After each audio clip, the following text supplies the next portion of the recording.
Ugh, finally back home. Let's act like I've literally just come back from Alton Towers. But jokes aside, I was actually at Alton Towers today, earlier, and I did get the chance to finally experience and see the World of David Walliams, and of course the main staple attraction, Raj's Bottom Bouncy Bird, Gangsta Granny the ride. Now, of course, if you weren't aware, this area and this ride were supposed to open back in 2020. Of course, a whole global panoramic hit, and it just got completely swept away from everyone, and sadly it didn't open. But it's now open, so I'm going to take you on a brief description and review of the entirety of David Walliams World, because this video is mainly about Gangsta Granny the ride, or Gangsta Granny. Do I want to make that joke for the 40th time? So quickly, the world of David Walliams, of course you enter through where you usually would to Cloud Cuckoo Land. God, this area is so much better than what that dying breed of square foot was. You enter through this nice archway that's got a couple books like towered up to make the archway up. It's really nice. And then you enter through and you've got what used to be the 4D cinema and theatre in front of you, which is just a blue facade.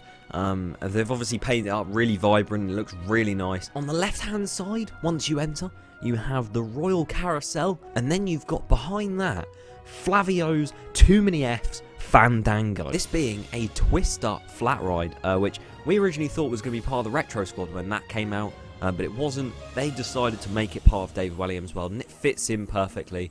I think it's a great fit, and it's also it's quite a decent flat ride.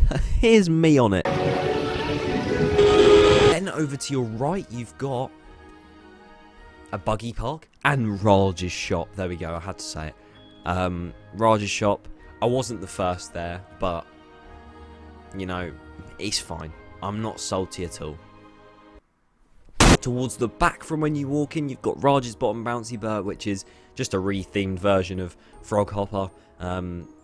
It plays some weird ass sound. And then of course you've got the staple attraction, Gangsta Granny the ride. The facade looks really good. You've got a nice kind of sign with the Gangsta Granny the ride logo on it. And you've got the characters around it and all that kind of stuff, and you've got this nice, it just looks like a royal place.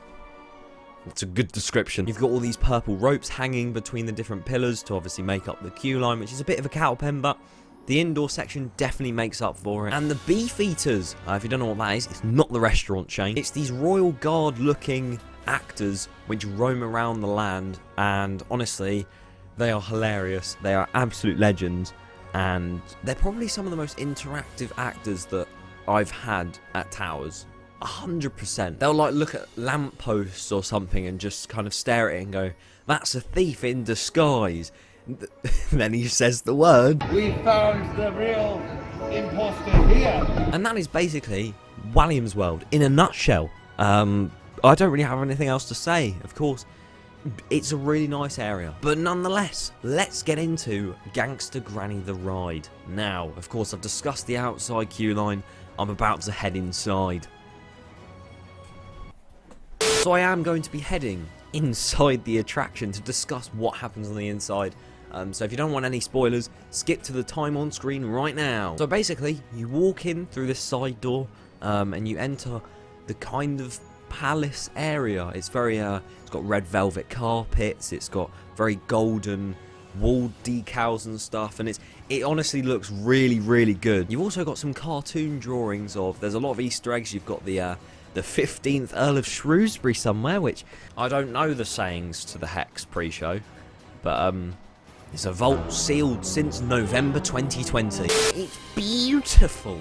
Absolutely beautiful. It made me feel like I was in Buckingham Palace, because I've been there so many times. And then I believe once you go down that corridor, you end up going up some stairs and into the station. If I sit here and I say, which I will, about how, oh, I believe this happens, or I think this happens, I'm not sure, it's because I've done it once. I won't lie to you, I've done it once. I think what's quite cool about the station is that when the ride vehicle sets off and goes into the first scene, the curtains close behind it, meaning you can't see in. But when you are on the vehicle that has had the curtains closed behind it, you have entered scene 1.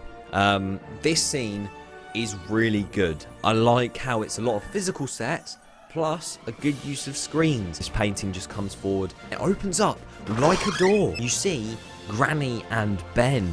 I had to research their names. I completely forgot. You're going to help them defeat the crown... steal the crown jewels. And behind them also is a is cabbage soup, which I'll get onto later. And then you turn around and enter scene 2, which is solely screen based.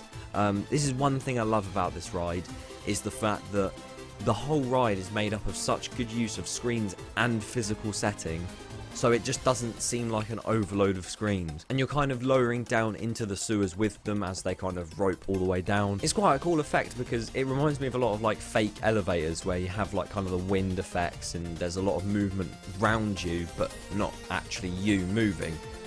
So it kind of makes you feel like you're moving a little bit, which is quite cool. Then from the sewers you enter the vault, and when these lights came on and all the lasers, I was honestly... it looked amazing. I love that kind of lighting. I love lasers. I love... You turn around and there's this kind of... it's like a pull down door kind of thing, blocking your way, but it's screen projected to be the vault. And of course, they blow it up. There's a bit before that where she lets off a toot. And yeah, it doesn't smell very nice. Like the cabbage soup.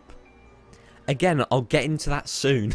Blow open the vault. There's a really nice smoke effect. You enter where the crown jewels would have been, sort of. There's a lot of like jewellery on the build up to this screen behind, and they kind of steal it and replace it with cabbage soup, and then she knocks it off, which I think is quite a cool feature. And also, I forgot to mention the comedy in this. It's not for our age demographic, yes, but it's perfect, absolutely perfect for children. You turn around, there's a load of guards like chasing after you, a load of sirens going off, loads of physical theming like stone walls, again some barrels and all that kind of stuff, and it's really nice. The lighting's incredible as well. After everything's calmed down a bit, you follow them along to another sewage pipe where they jump into the River Thames. I wouldn't want to jump in there. You'd probably be able to find a bike in there that you could ride out. And then that screen raises up. As a projection, obviously. And honestly, the way they have utilised the space that this ride was in, they've managed to just pull it off perfectly. There's a slight chase scene as well, which is quite good. And then, this is my favourite part of the entire attraction. The end. No, that sounded really bad, but this is the final scene, but it is really good. Ben and Granny again. They are on their way to steal the jewels. They see them, but the Queen is next to them. So the Queen starts talking to them. The Queen is actually a projection mapped bodied figure on a throne rather than just a screen, which is really cool. And then suddenly the lights go out and the... what do you mean? And the physical set piece of the crown jewels has completely disappeared. I'm not going to lie to you, at first I was like, where's that gone then? Who's stolen it? Of course, we know that Ben and Granny stole the crown jewels, but she suspects us, the rider, of doing it, which, fair enough, we're right there. We're getting caught in the act. But the whole thing about this ride as well is that it's such a nice aspect because you actually feel involved in the story rather than just watching it, you know?